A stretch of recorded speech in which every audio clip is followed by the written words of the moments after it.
Wesh l'équipage, c'est LFDO. Alors aujourd'hui, on se retrouve pour une petite vidéo. À mon avis, je vous ai déjà posé la question. Comment devenir millionnaire sur Bloxfree? Ça paraît grave compliqué. Il y a beaucoup de gens qui ne le sont pas. Mais en réalité, c'est très simple. Il suffit juste de suivre la vidéo et vous allez peut-être apprendre des trucs, je l'espère. C'est pour ça que j'ai fait cette vidéo. Et on commence maintenant. Alors, la première chose que je vous conseille pour commencer votre quête vers la richesse, c'est de tout simplement prendre votre quête qui rapporte le plus d'argent. En plus, ça augmente les niveaux en même temps. Ça fait plaisir.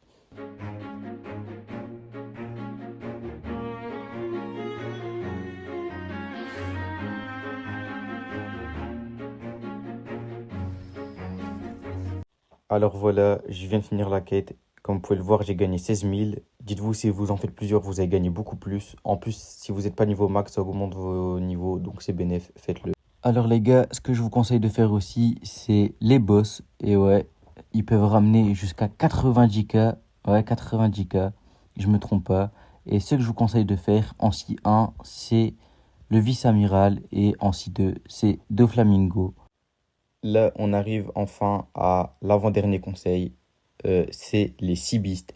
Les Seabeast, c'est l'un des meilleurs trucs à faire sur Bloxfree. Car ça ramène entre 300 et 500K. Donc, je vous le conseille fortement.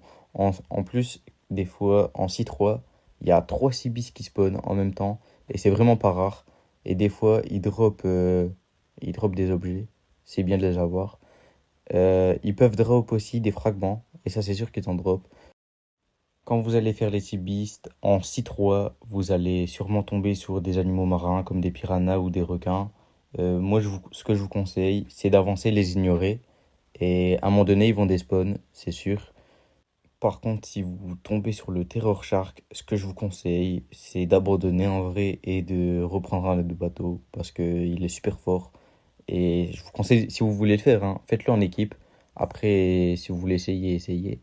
Mais moi, je vous conseille de recommencer.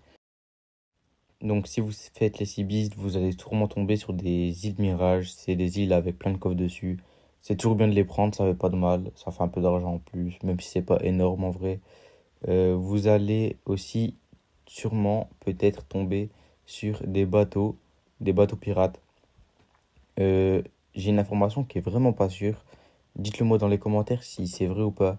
Mais apparemment, si on tue le dernier bateau, le plus grand, on peut obtenir un fruit. Je sais pas si c'est vrai, ça m'est jamais arrivé en tout cas. Donc moi, pour le Sea Beast, personnellement, comme fruit, je vous conseille le magma. Et même pour farm, en vrai, le magma, c'est un bon fruit. En V2, il y est cheaté de fou malade, surtout dans l'eau. Même si un jour vous faites le Léviathan, je vous conseille le magma. Il est vraiment bien comme fruit. Et pour le dernier conseil, je vais vous présenter le plus gros arnaqueur de tout Bloxfruit. Je vous conseille de ne jamais acheter ces fruits, ça sert vraiment à rien parce que vous allez tout le temps avoir des fruits nuls, enfin la moitié du temps. Comme là, voilà, regardez, la moitié du temps vous allez avoir des fruits nuls.